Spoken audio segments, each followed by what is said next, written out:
자, 이번 시간은 머천다이징 제5절 132페이지 들어가는데요. 일단 지금 저번에 배웠던 내용들을 좀 다시 한번 살펴보여드리면, 일단은 전체적인 틀을 한번 보여드릴게요. 우리가 앞쪽에 가시면 그 페이지 110페이지로 가시면 중요한 부분을 다시 한번 본 다음에 머천다이징 들어가도록 하겠습니다. 자, 110페이지 우리가 보고 있는 곳이 유통정보관리죠. 제2장 유통정보관리.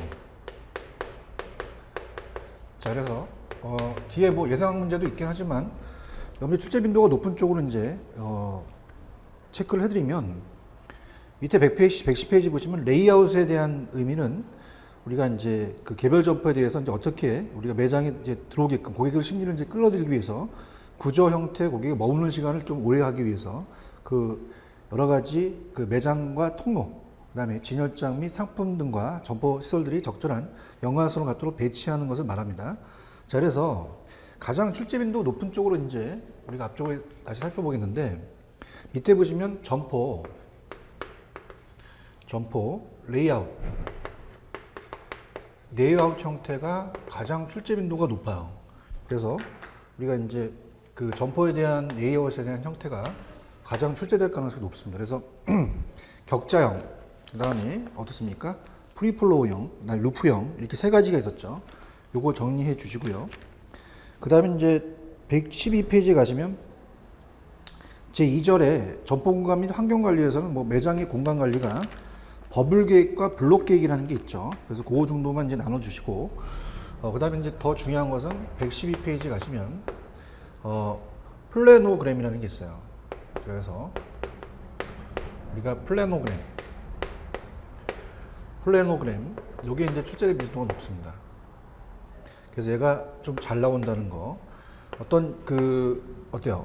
그 점포 내에 상품을 진열할 때 상품이 각각 어디에 어떻게 놓여야 하는지 알려주는 하나의 일종의 진열 공간의 생산성을 평가하는 지침서라고 말씀드렸죠. 여기가 이제 출제 가능성이 있습니다. 그래서 여기 꼭 여러분들이 체크를 해주셔야 하는 게 중요합니다. 여기가 이제 여기도 출제 빈도가 높아요. 그래서 이 플래노그램에 대한 의의와 그 다음에 그 유용성, 그 다음에 이제 그런 것들을 이제 보시고요. 근데 매장의 환경 관리는 내부 관리다, 외부 관리다만 나눠주시는데 그렇게 출제 빈도가 높지는 않습니다. 그 다음에 이제 저번 시간에 이제 그 전에 봤던 게 113페이지 가시면 우리가 상품의 진열이죠. 제3절에 보시면 상품의 진열이었습니다. 자, 이 진열에서는 진열이란 소비자에게 제품을 알리고 소비자의 구매 의욕을 자극시키고 제품을 판매할 목적으로 판매대를 설치, 배치, 제품 배치를 하고 상품을 배열하는 것이다. 이렇게 봤는데요. 자, 얘는 이제 넘겨보시면은 여러 가지 있지만 오른쪽에 이제 115페이지 가시면 그 진열의 요소라는 게 있습니다.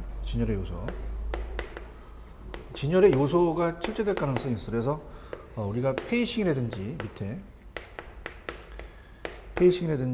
그 다음에 어떻습니까? 그룹핑과 그 다음에 조닝, 그 다음에 품목별 관리, 요거를 이제 여러분들이 나눠줄 줄 알으셔야 돼요. 요것도 출제 빈도가 높고요. 그 다음에 넘겨보시면은 116페이지 가시면 진열의 기본 조건이 아이다 원리를 가지고 메모리를 집어넣는 게 AIDMA, 그 다음에 확신을 넣는 것이 AIDCA, 그 정도만 좀 나눠주시면 될 것 같고요. 그래서 정리를 하시고, 그 다음에 넘겨보시면은 가장 출제 빈도가 높았던 게 118페이지 다시 한번 정리해 주시면 이 진열의 형식이라는 게 잘 나옵니다. 시험 문제. 진열의 형식을 여러분들이 정리를 하셔야 돼요. 그래서 진열의 형식이라는 것이 이제 기본적인 진열 형식이라는 게 있죠. 그래서 기본적인 진열 형식, 우리가 진열 형식이 쭉 있었습니다. 그래서 수직 진열서부터 넘기시면은 우리가 브레이크업 진열이라는 게 있죠. 요게 이제 가장 출제 빈도 높아요. 그래서 두 문제를 풀었지만 여러분이 이제 예상 문제가 물론 이 강의가 끝나면 모의고사랑 또 우리가 그 단기 완성에 대한 요약 강의를 나갈 겁니다. 나가기 전에 이제 아무리 그 기초적으로 실력을 늘리려면 바로바로 제 강의를 듣고 문제를 풀어보시는 게 좋아요. 그래서 앞쪽에서는 제가 간단한 거는 제가 문제를 풀었죠. 그래서 풀었으니까 저번에 두 문제 풀었던 것들 외에도 15가지를 꼭 주의 있게 보시기 바랍니다. 일단 이 객관식이라는 것은 어떻습니까? 오지선다에서 나열해서 아닌 걸 골라라, 맞은 걸 골라라 이렇게 나오기 때문에요. 우리가 구체적으로 이런 것들이 이제 시험의 범위에 들어간다고 봐야 돼요. 그래서 꼭 염리 보시고요. 그 다음에 이제 요거 다음에 이제 121페이지 가시면은 POP라는 게 있습니다. 구매 시점이죠. POP. POP 진열도 함께 보셔야 돼요. 요거에 대한 15가지를 꼭 염리 구분하셔야 되고, 그 다음에 이제 우리가, 구매 시점, 진열 방식. 그래서 그거에 대해서 이제 고객의 정보를 제공하고, 그 다음에 어떻습니까? 어떤 매장 안에 제품 배치가 대략적으로 끝나면 소매업자는 이 매장 내부의 진열을 또 어떻게 할 것인지 봐서 이 POP 진열 방식은 이제 나중에 또 거기에 대한 걸 또 세부적으로 또 보여드릴 거예요. 그래서 고객에게 정보를 제공하고 매장의 분위기를 반영하고 제품에 대한 홍보 역할을 수행한다. 그래서 이제 POP는 이 광고는 설득적이고 그 다음에 암묵적인 세일즈맨의 역할을 합니다. 그래서 소매업자의 목적을 위해서 유연하게 변화시킬 수 있다는 것을 강조를 이제 하고 있는데요. 그래서 이제 그거에 대한 진열 방식이 또 요것도 몇 개로 나누죠. 그래서 그 밑에 보시면은 2번에 보시면 또 여러 가지로 나눠요. 구색 진열이라든지, 그 다음에 테마별 진열이라든지, 뭐 마네킹을 놓고 여러 가지를 다 그 의류를 입혀 놓고 거기에 대한 모든 것을 이제 패키지로 진열한다든지, 그 다음에 이제 넘기시면 연관 진열이라는 게 참 중요했었죠. 꼭 보시기 바랍니다. 그 다음에 옷걸이 진열, 케이스 진열, 우리가 또 첫 케이스라는 또 진열 방식이기 때문에 여기도 이제 종류별로 이제 여러분이 맞추셔야 됩니다. 그래서 그렇게 보시고, 그 다음 이제 123페이지에 자, 맡은 것은 어떻게 돼요? 상품 포장이라는 게 있죠. 상품 포장. 저번 시간에 봤던 내용입니다.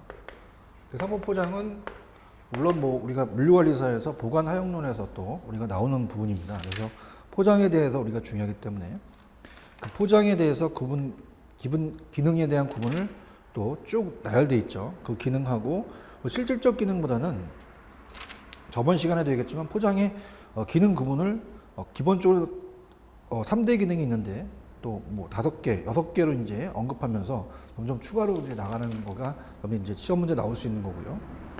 그 다음에 넘겨보시면 이제 126페이지에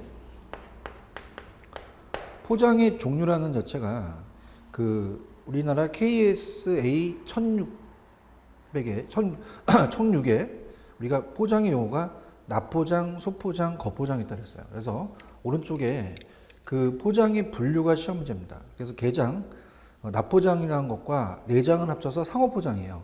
그래서 2차 포장이라고 얘기합니다. 우리가 공업포장이 먼저고 그다음에 이 상호포장이 두 번째죠. 그래서 판매 촉진을 위한 겁니다. 넘기시면 이제 공업포장이라는 것은 1차 포장으로서 운송 화물 보호를 이제 하는 1차적인 목적이기 때문에 1차 포장이 나왔는데 이제 이 포장 자체가 하여튼 마케팅에 대한 영향을 주기 때문에 또 판매 촉진에도 영향을 주기 때문에 2차 포장이라는 게 또 나와서 또 어떻습니까? 상호 포장으로서 또 이 포장에 대한 시각적인 목적으로 또 납포장이라는 구매 욕구를 자극시키는 포장도 나왔다. 이렇게 해서 정리를 해두시고요.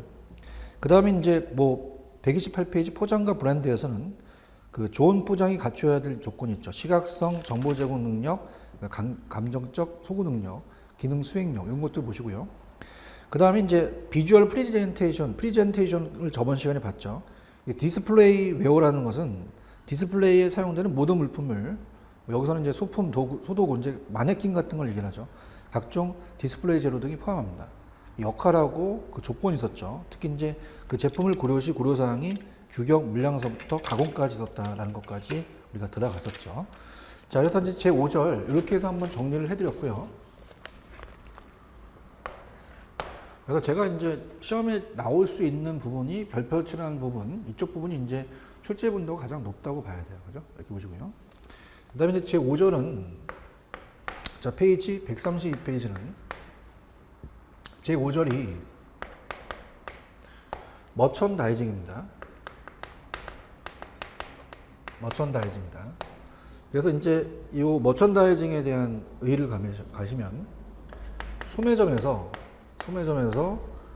매입된 제품을 관리하는 매입된 제품을 관리하는 것을 말합니다.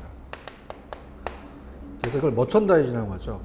그래서 이제 그 상품을 키 포인트가 상품을 매입할 때 상품 구성을 어떻게 차별화시켜서 고객에게 이용과 구매 빈도를 높여서 매출을 높이는 이런 것들이 이제 있도록 하는 것이 머천다이징 정책이라고 볼 수 있어요. 결국 우리가 저가격과 고객이 원하는 상품 구성, 품목 구성 등을 통해서 고객들의 방문 빈도 구매를 높이는 것을 말합니다. 자, 그런다면 우리가 이제 만약에 시험 문제 출제가 될 수가 있다면 이해 보시면 머천다이징의 특징을 체크를 하셔야 돼요. 그래서 여기에서는 니은번하고 니은번을 좀 깊게 보십시오. 머천다이징의 의미를 제조업자에게 적용하면 어떻습니까? 제조업에 적용을 시킨다면은 제품화 계획이 되겠죠. 이 제품화 계획이라는 것은 말 그대로 우리가 제품 개발을 말합니다. 제품을 개발시키는 것을 얘기한다. 이렇게 보고요. 그 다음에 이제 그 밑에 소매업에서 이제 우리가에서는 상품화 정책이 되겠죠. 소매업에서는 상품화 정책을 의미한다. 그래서 우리가 그 소매상에서는 이제 상품화 정책을 따진다. 이런 식으로 이제 바꿔서 나올 수가 있어요. 키가 되는 거고요. 그 다음에 이제 머천다이징에 대한 생산 또는 판매할 상품에 대한 그 상품에 관한 결정. 특히 여기서 키가 되는 것은 얼마큼의 상품의 구색을 잘하냐. 그 다음에 이제 그 상품 구성을 잘하고 맞추기를 잘하고 그 다음에 점포 구성과 레이아웃. 앞쪽에서 레이아웃을 봤죠. 레이아웃에 대한 우리가 컨셉 및 우리가 컨셉을 어떻게 설정할 것이냐, 뭐 이런 것들에 대한 머천다이징 핵심 업무가 되겠죠. 자, 이 정도로 이제 위주로 가져가세요. 그죠? 이건 이제 우리가 정리를 해본다면 그 머천다이징이라는 자체가 이제 소매점에서 매입된 제품을 관리하는 것을 말한다. 그래서 이거는 이 과정에서 상품을 매입할 때 상품 구성을 또 어떻게 할지 차별화시켜서 고객들의 이용과 구매 빈도를 높여서 매출을 높이고 이익을 창출할 수 있도록 하는 것이 머천다이징 정책이다. 그 다음에 결국 저가격과 고객이 원하는 상품 구성, 품목 구성을 통해서 고객들의 어떤 방문 빈도라든지 구매를 높이는 것이다. 이렇게 염두에 보시면 돼요. 그래서 이제 이 특징에서는 제가 체크했지만 제조업자에게 적용하는 것은 제품화 개발, 그래서 제품을 개발하는 거고, 소매업에서는 이제 상품화하는 정책이죠. 이런 것들이 되겠고, 머천다이징은 이제 생산 또는 판매할 상품에 대한 결정을 이제 상품의 구색, 그다음에 점포 구성, 그다음에 레이아웃, 컨셉 설정 등이 머천다이징의 핵심적인 그 업무이다. 뭐 이렇게 해서 여러분이 체크를 하시면 될 것 같습니다. 그다음에 이제 그 상품 구매 시의 고려사항 이런 것들은 이제 제목 위주로만 가져갈게요. 뭐 이렇게 크게 중요하진 않습니다. 그래서 이제 제목 위주로만 어떤 것들이 있는지만은 밑줄 치면서 여러분들이 보시면 돼요. 그래서 132페이지 우리가 보고 싶은 거는 여기서 이 상품을 구입 시, 구매 시 고려사항입니다. 그래서 매입 구입할 때 우리가 어떤 것을 이제 고려해야 되는지 따져보는 거죠. 이제 거기서 이제 이 다이아몬드나 이제 핀털 교수가 설명하는 상품 구매 시 고려사항은 다음과 같다 이렇게 되어 있어요, 그죠? 자, 첫 번째 뭡니까? 프라이스가 중요하죠. 가격대라고 합니다. 가격, 프라이스 라인이라고 하는데 가격대가 어떻게 되는지 이걸 이제 살피는 것이 첫 번째가 되겠죠. 그래서 어떤 가격을 갖고 취급하겠느냐. 그 다음에 이제 상품의 품질을 보는 거죠. 상품은 품질이 좋냐 나쁘냐. 상품의 품질을 또 보고요. 그 다음에 오른쪽에 가시면 이제 제품에 대한 차별성입니다. 자, 어떤 우리 제품이라는 자체는 어차피 그 자체가 매우 고급스러운 점포의 경우는 다른 점포에서 취급할 수 없는 제품을 소비자한테 또 제공하기도 해요. 얼마만큼 품질도 중요하지만 제품을 또 얼마큼 차별성이 있는지를 따져보는 거고요. 그 다음에 다양성입니다. 다양성. 얼마만큼 또 다양하냐. 다양성을 또 우리가 고려하겠죠. 그래서 이 소비자가 구입하고자 하는 상품을 찾을 수 있도록 만드는 데 주도록 합니다. 우리가 과도한 다양성은 또 소비자들의 실제 구매율을 떨어뜨리기도 하는데요. 이런 다양성을 가지고 우리가 또 따져본다는 거죠. 그래서 소비자들이 방문 빈도를 높이게 되며 머천다이징 정책에 또 영향을 준다. 이렇게 보시면 됩니다. 하지만 우리가 좀 전에 얘기했지만 너무 과다한 다양성 또 실제 구매율을 또 떨어뜨리는 역할을 하고요. 또 얼마만큼 신제품이 나왔으면 그 상품을 또 소개를 해야겠죠. 상품의 소개라는 자체가 또 중요하겠고요. 상품의 소개. 상품의 소개. 네, 그 다음에 이제 어떻습니까? 우리가 여러분들 비읍번은 좀 체크를 해보세요. 여기 이제 상품 구색이 중요하겠는데요. 여기서 가장 핵심되는 거라고 볼 수 있어요. 자, 그래서 이제 상품의 구색을 몇 가지 기본 스타일을 한정할 것인지 아니면 다양한 스타일의 제품을 취급할 것인지를 따져보는 거죠. 그 다음에 이제 마지막에 이제 가격 정책이죠. 가격 프라이스 정책. 이게 이제 또 다음에 또 중요한 파트다. 이렇게 보시면 됩니다. 그래서 상품을 할인할 것인지 여부가 다른 점포의 가격 우위를 바탕으로 경쟁할 것인지 아니면 서비스를 바탕으로 경쟁할 것인지 뭐 이런 것들을 따져본다는 거죠.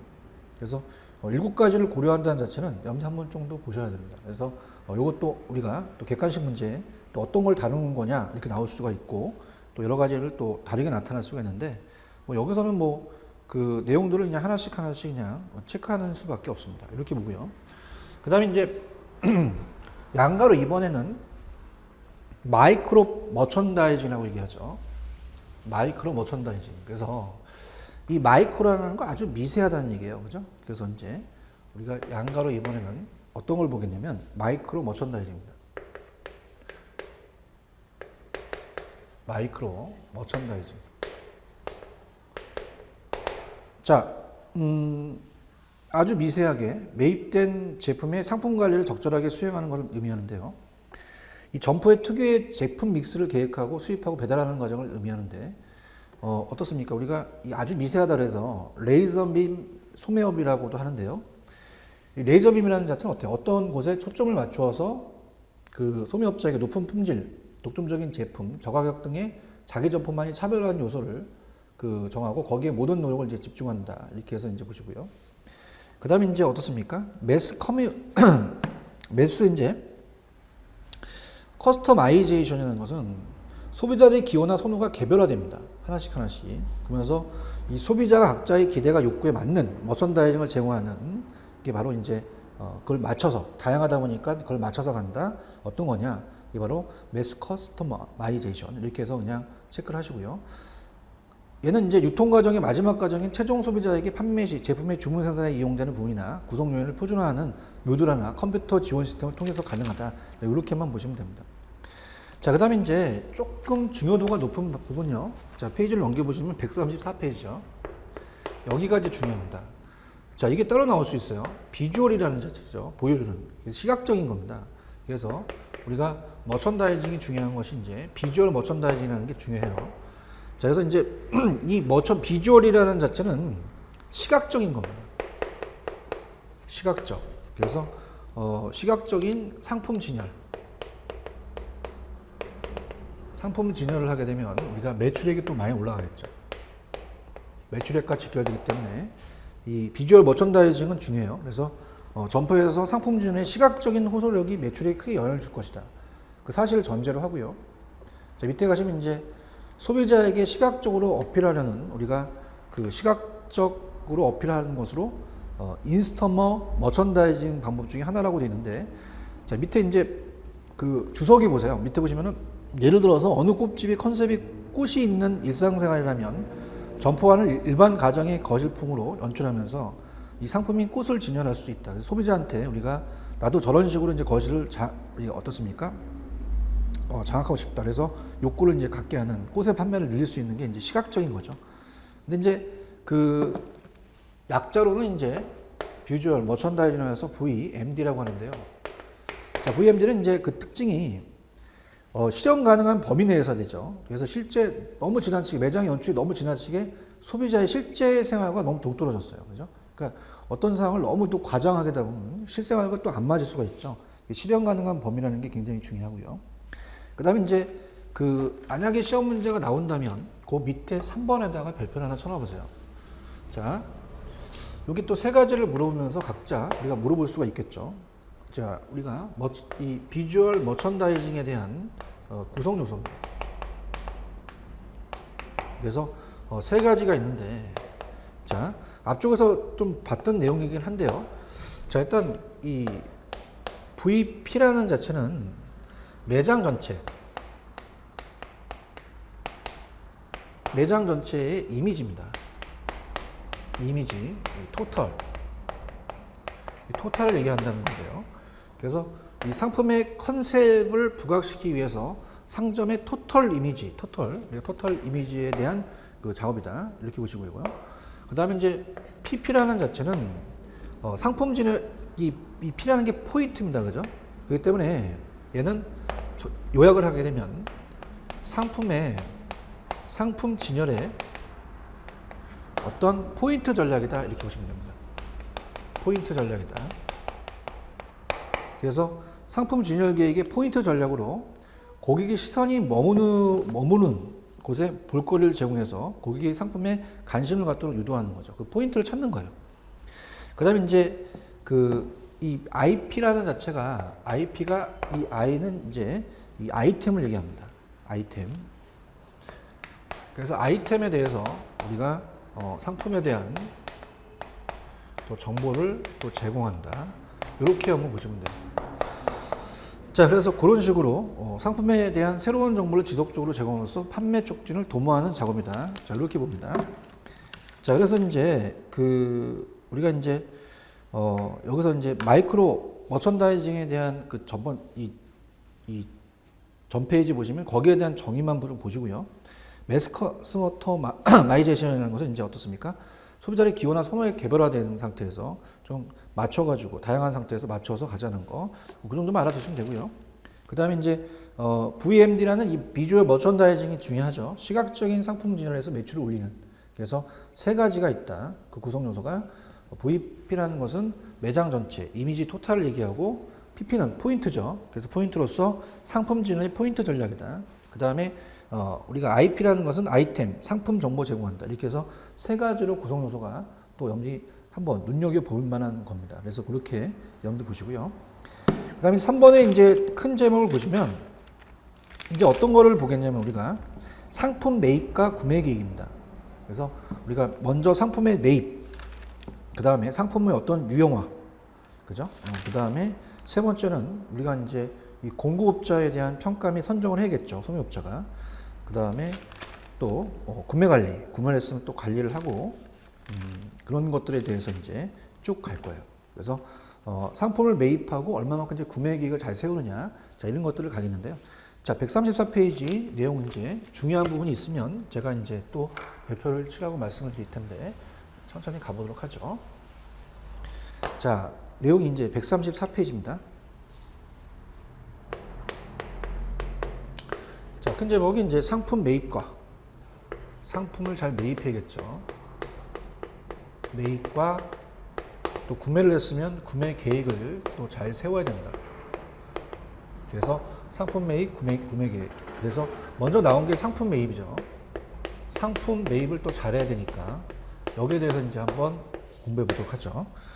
자, 이 매입이라는 것은 고객의 니즈, 욕구를 충족시킬 수 있는 상품을 구매하기 위해서 상단과 계약을 체결하고 그 다음에 상품을 인수한 후 건품을 하고 가격을 결정하는 일련의 과정이다라는 것을 한번 읽어보시고요. 그 다음에 이제 즉 매입은 상품 또는 서비스를 그에 상당하는 대가를 지불하고 다른 경제 주체로부터 획득하는 행위를 말합니다. 조달이라는 것은 앞쪽에서 제가 말씀드렸죠. 조달과 비교하면 어떤 이제 입찰 같은 게 조달이죠. 비교하면 매입의 경우는 이제 일정한 반대급부가 수반되지만 이 조달의 경우는 반드시 반대급부가 수반되는 건 아니라는 점에서 좀 차이가 있겠죠. 자, 매입의 유형. 자, 만약에 나온다면 여기입니다. 여기 별표 쳐놓으세요. 자, 시험 문제는 요거죠. 그래서 매입에 대한 유형, 매입 방식에 대해서 각 방식에 대해서 우리가 맞게 된 것은 아니면 그 방식을 얘기하는 것은 이렇게 나올 수가 있어요. 자, 그래서 이 매입 방식이 참 중요한데요. 자, 여기서 이제 기억에 보통 일반 매입과 그 다음에 일반 매입이라는 건 어떻게 해야 돼? 일반적으로 이제 정기적으로 매입한다. 그래서 이거는 정기적 매입, 가장 널리 사용하는 거기 때문에 재고 예상과 통제 절차에 따라 이루어진다. 대개 일반 상품과 패션 상품 등의 매입에 이용한다. 자, 이거는 뭐 그렇게 크게 이런 거에서 이제 노리지는 않습니다. 그러면 어떤 게 노리냐면, 니은번하고, 자, 여기 디귿번에다가 별표를 표시를 하나 하세요. 자, 항상 반대적인 개념이 굉장히 중요합니다. 그래서 이 두 가지가 출제될 가능성이 높은데요. 자, 위탁 매입, 특정 매입과 약정 매입이라는 게 있습니다. 그래서 위탁 매입은 말 그대로 그냥 위탁만 하는 거죠. 수수료를 먹는 거죠. 위탁 매입. 그래서 이거를 우리가 특정 매입이라고 얘기를 합니다.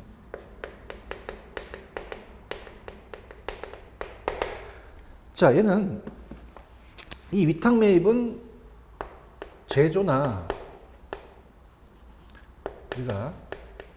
또는 우리가 도매 이런 것을 이제 따져서요. 소유권을 유지합니다. 유지하고 이 소매는 이제 판매만 우리가 어떻습니까? 수행하는 거죠. 판매만. 그래서 수수료만 지급받습니다. 그렇기 때문에 얘는 가장 키가 되는 게 이제 어떻게 됩니까? 수수료만 지급받는 판매만 위탁을 하는 건데요. 자, 이거는 이제 만약에 미판매분, 판매되지 않았어요. 미판매분에 대해서는 당연히 우리가 반품 조건이 있어야겠죠. 반품 조건이 있어야 된다. 그래서 얘는 가장 키가 되는 게 이 약정 매입과 비교할 때 얘는 이 가격을 이 공급자가 주로 결정합니다. 가격을 공급자가 우리가 주로 결정한다는 게 가장 핵심 포인트죠. 자, 들어가 볼게요. 자, 위탁 매입 또는 특정 매입이라고 하는 것은 우리가 제조업자나 도매업자가 자기 상품의 노출을 확대하고 판매를 촉진하기 위해서 방법이다. 자, 그래서 납품업자가 소유권을 보유하되, 자, 소유권은 유지하죠. 보유하되 소매점은 이 상품 진열과 판매를 담당합니다. 판매만 담당하겠죠. 판매된 상품에 대해서 우리가 일정의 수수료를 먹겠죠. 근데 가장 중요한 것은 즉 소매점에 대해서 반품 허용 조건에 하에서 상품을 진열해 두고 소비자의 판매된 부분에 대해서만 소매점에서 매입한다는 것을 계약하는 방식이에요. 그러니까 팔리지 않는 상품은 판매 기간 후에 납품업자한테 반환한다는 게 중요하죠. 자, 그러면서 우리가 주로 위험이 크거나 고가이거나 혁신적인 상품, 수요에 대한 예측이 어려운 경우 위탁 매입이 이용됩니다. 그래서 이제 예를 들어서 이제 의류 같은 게 가장 강하잖아요. 우리가 봄, 여름, 가을, 겨울에 이제 계절에 따라서 많기 때문에 이 재고 관리에 애로가 있습니다. 이런 것들은 이제 위탁 관리 특정을 매입한다는 자체가 우리가 되는 거고요. 그다음 이거와 연결될 게 약정 매입입니다. 항상 반대적인 개입이 나오기 때문에 약정 매입으로 가볼게요. 약정 매입이라는 것은 소유권이 아까 소유권을 유지한 다음에 소매업자는 소유권을 갖지 않았죠. 근데 소유권이 소매업체한테 이전합니다. 소매업체한테 이전. 그래서 위험이나 리스크나 우리가 프라이싱, 가격에 대한 권한, 그죠? 이런 것들을 이제 소매업자한테 이제 주는 거죠. 그렇기 때문에 이런 것들이 이제 아까 위탁 매입과 좀 반대적인 개념이죠. 자, 들어가 볼게요. 약정 매입 또는 규약에 의한 매입이라고 하는데 위탁 구매의 병영, 위탁에 대한 구매에서 병영으로 소매업자가 납품하는 상품에 대해서 소유권을 보유한다 그랬죠. 이게 중요합니다. 그러면서 일정 기간 동안 팔리지 않는 상품은 다시 납품업자에게 또 반품하다든지 혹은 다 팔린 후에 대금을 지급하는 권리를 보유하는 조건은 이제 구매하는 방식입니다.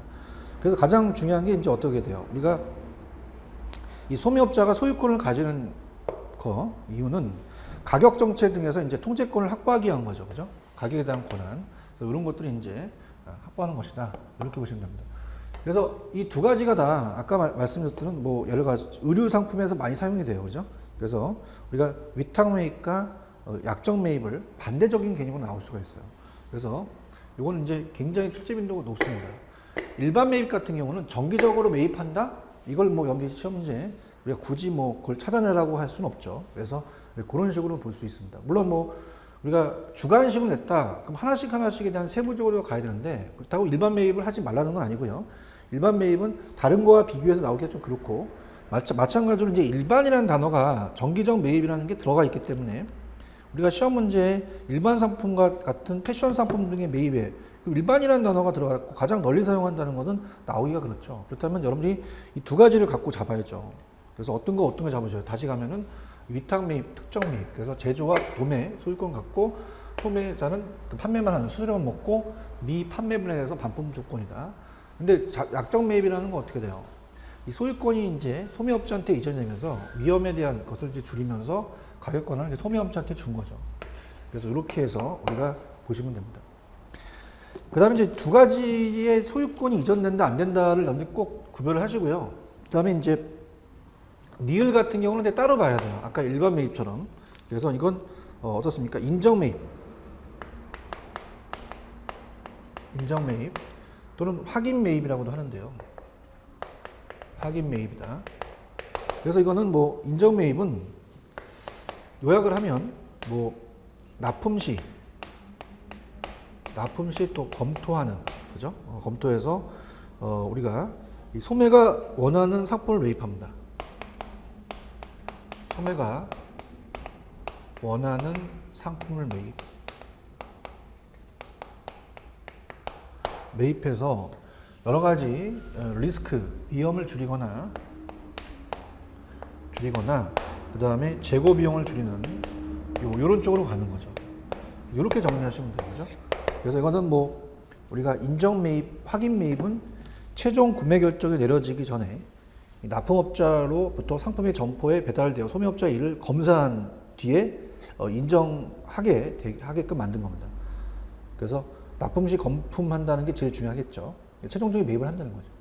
그래서 인정 매입을 하게 되면 이제 아까도 말씀드렸지만 이 소매업자는 소매가 원하는 상품 매입을 하기 때문에 재고 비용을 줄일 수 있고 현금 할인이 또 이점을 이용할 수 있어 기회를 더 오래 가질 수 있죠. 머천다이징 계획 수립에도 이제 시간적인 여유를 더 가질 수가 있다. 이렇게 해서 보시기 바랍니다. 그래서 매입에 대한 유형 그렇게 해서 우리가 또 있고요. 그 다음에 추가적으로 더 보실 게 넘겨보시면은 다른 것들은 이제 또 하나씩 봐야 되죠. 그래서 넘겨보시면은 이제 어때요? 우리가 이 사양 매입이라는 게 있습니다. 사양 매입. 그래서 미음번 사양 매입이라는 것은 어때요? 우리가 명세 매입이라고 하는데요. 자, 하나 이제 이 사양 매입이라는 것은 이제 명세서를 얘기합니다. 명세서. 그래서 소매가 사양을 이제 어떻습니까? 주문을 결정하는 이런 것들. 이런 게 핵심 포인트가 되겠죠. 그래서 사양 매입은 또는 명세 매입은 소매업자가 미리 정한 세부 항목에 우리가 대해서 주문 사양, 옵션에 따른 매입을 합니다. 그래서 경영업체와는 구별이 되고 점포의 이미지와 어울리는 제품을 매입할 때 이용되는 것이다. 그 다음에 이제 이 비읍에 보시면 선도 매입이라는 거죠. 이게 먼저 선자입니다. 미리 구입한다는 얘기예요. 미리 구입한다. 그래서 사전 매입을 하는 거죠. 일이 벌어지기 전에 매입을 하는 것이다. 그래서 제조업자가 판매 촉진 제품을 계획된 촉진 기간 안에 큰 폭으로 할인된 가격으로 판매를 계획하는 경우입니다. 그래서 필요한 제품과 수량을 미리 매입하는 방법으로 이 대량 구매에 따른 재고 부담 등의 위험이 수반됩니다. 이렇게 되죠. 그래서 이제 이런 것들은 이제 판촉 계획이라든지 우리가 사전에 대량 매입. 그래서 재고 부담이나 위험이 또 수반이 될 수가 있다. 위험 수반 이런 것들이 이제 전제가 된다는 거고요. 자, 항상 이제 박스에 있는 게 중요하다고 말씀을 드렸잖아요. 그래서 우리가 참고해 보시면 대량 매입이 있고요. 대량 매입이 있고 그 다음에 단용 매입을 비교할 줄 아셔야 됩니다. 이 두 가지. 그래서 이 단용 매입이라는 것은 단용 매입은요. 이 대량으로 매입하는 거에 대비하는 개념인데요. 자, 요거는 필요한 뒤에도 이제 단용 매입이라고 또 뒤에 나와요. 그래서 필요한 양을 그때그때 우리가 구입하는 그때그때마다 구입한다는 것입니다. 그럼 어떻게 돼요? 우리가 대량 매입에 의해서 그때그때 필요한 양만을 구매하는 방법을 말하기 때문에 단용 매입은 대량 매입에 따른 할인 혜택은 없지만 많이 매입하게 되면 할인을 하잖아요. 근데 그때그때 따라서 한다면 할인이라는 건 없다는 자체가 이제 가장 큰 단점이지만 그 상품의 회전율이 빠르죠. 그죠? 그때그때니까. 그래서 회전율이 빠를 것이다. 빠르면서 우리가 그 재고로 인한 손실 부담, 재고 위험이 줄어들겠죠. 재고 위험이 줄고 적다는 장점이 있다. 그래서 단용 매입은 시용품이나 부패성 상품의 매입에 중요하죠. 그래서 이런 것들은 어떻게 돼요? 우리가 대량으로 구입할 수는 없잖아요. 그때그때 이제 신선도를 요구하기 때문에 이렇게 된다는 거죠. 그래서 시험 문제에 뭐 필요한 양만큼 그때그때 구입하는 건 뭐니? 이렇게 나오진 않겠죠. 만약에 어떻게 나오느냐? 자, 식료품이나 부패성 상품의 매입으로서 대량 매입과 비교돼서, 그죠? 회전율이 빠르고 할인 혜택은 없지만 재고로 인한 손실 부담이 적은 것은 어떤 매입이냐? 이렇게 해서 오지선다로 이렇게 나올 수가 있겠죠. 그래서 요거는 강력하게 추천합니다. 그래서 대량 매입과 단용 매입이라는 자체를 우리가 비교해서 나오지 않을까라는 생각을 해요. 꼭 정리를 좀 해주십시오 하고요. 자, 그 다음에 이제 상품 매입의 원칙이라는 게 있어요. 그래서 이제 보통 일단 여러분이 이제 이 강의를 들으시고 유통관리사 자체를 이제 어느 정도 난이도를 봤을 때 그러니까 물류관리사로 저도 자격증도 있고 물류관리사 자격증 또 강의하면서 그것도 5과목을 다 강의합니다. 4과목을 다 강의하지만 이 물류 자체가 굉장히 좀 난이도가 있어요. 근데 물류에서 또 중요시 여기는 게 7R입니다. 7R. 7R 원칙이 굉장히 또 이 물류 파트에서 또 많이 나오는 부분이에요. 근데 이것이 여러분이 어느 정도 뭐 물류에 대한 거를 이제 준비한다는 것보다도 상품 매입에 대한 원칙이며 그 다음에 이제 물류관리사가 난이도가 있었고 유통관리사 난이도가 좀 낮았는데요. 이게 이제 이 물류관리사처럼 유통관리사도 오지선다로 바뀌면서 난이도가 좀 어려워지는 방향으로 간다라고 저는 봅니다. 그래서 우리가 이제 4가지 과목이 있죠. 그래서 특히 이제 미리 말씀을 드리면 상권 분석이라는 자체는 이 상권이라는 자체가 입지 파트거든요. 입지 파트이기 때문에 이제 어떤 부동산의 상권과도 연결시키기 때문에 좀 광범위하게 나올 수 있을 것 같고요. 유통 마케팅이라는 자체는 경영학입니다. 지금 보이시는 이 공부하는 게 다 경영학이고 그러다 보니까 이제 마케팅과 연결되고 나오고 근데 앞쪽에 유통 물류 관리라는 건 어때요? 전반적이기 때문에 나올 수가 있는데 요 지금 나와 있는 상품의 매입의 원칙은 여러분이 꼭 보셔야 돼요. 그래서 이제 요거는 우리가 상품의 매입의 원칙은 또 다음에 또 우리가 연결되는 부분과 또 연결이 되니까 자, 요거는 다음에 이제 가서 해드리도록 하고요. 자, 지금 중요한 건 상품에 대한 매입의 유형의 매입 방식이에요. 여기를 다시 한번 정리를 한 다음에 마치도록 하겠습니다. 자, 매입에 대한 상품의 방식, 유형의 방식이 출제 빈도가 높습니다. 그래서 일반 정기적 매입이라는 자체는 그냥 여러분들이 키포인트, 우리가 널리 사용된다. 그죠? 뭐 일반 매입, 정기적 매입을 정기적 매입 이렇게 하면서 그걸 물어보진 않겠죠. 그래서 이 재고 예산 통제 절차에 따라서 대개 일반 상품과 패션 상품인데 이거를 내는 것보다 가장 널리 사용하는 거 뭐니? 이렇게 나올 수 있어요. 그 다음에 위탁 매입과 작정 매입에 대해서 비교는 우리가 제조와 도매가 소유권 유지하면서 이 소매는 판매만 하는 수수료를 먹고 반품에 대해서 이제 조건에 따라서 우리가 반품을 하는 미판매분 가격은 공급자로 주도하고요. 약정 매입이라는 자체가 소유권은 소매업체한테 간다. 위험과 권한을 다 우리가 소매업체한테 줘서 자 이런 것들이 이제 떠맡기는 거죠. 그래서 이 2가지 비교가 중요하다고 볼 수 있고 그 다음에 이제 다른 것들은 인정 매입, 확인 매입, 납품 시 검토해서 소매가 원하는 상품을 매입한다. 위험을 줄이고 재고를 줄이자. 사양 매입이라는 자체는 명세서입니다. 그래서 사양, 주문. 그래서 그 소매자가 이제 이 주문에 따라서 결정을 하는 거고 선도 매입은 이 선자가 먼저 선자예요. 미리 구입한다. 그래서 사전에 매입한다. 그래서 어떻습니까? 이 판촉 계획이나 사전 대량 매입, 재고 부담, 위험 수반이 이제 되면서 이런 것들이 이제 나타날 수가 있어요. 자, 그렇다면 이제 우리가 여기까지 끊어서 선도 매입까지가 어떻습니까? 어느 정도 이제 이 상품에 대해서 매입하는 그 매입에 대해서 우리가 그 유형에 대해서 꼭 비교하라는 거고요.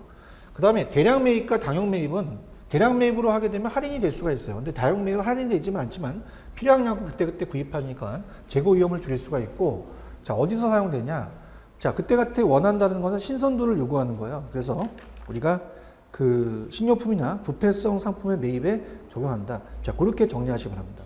자, 상품 매입의 원칙의 7R은 우리가 또 다음에 또 연결시키는 상품의 유형하고 또 연결될 수가 있으니까 자, 이거는 다음 시간에 하도록 하죠. 좀 쉬었다 가도록 하겠습니다.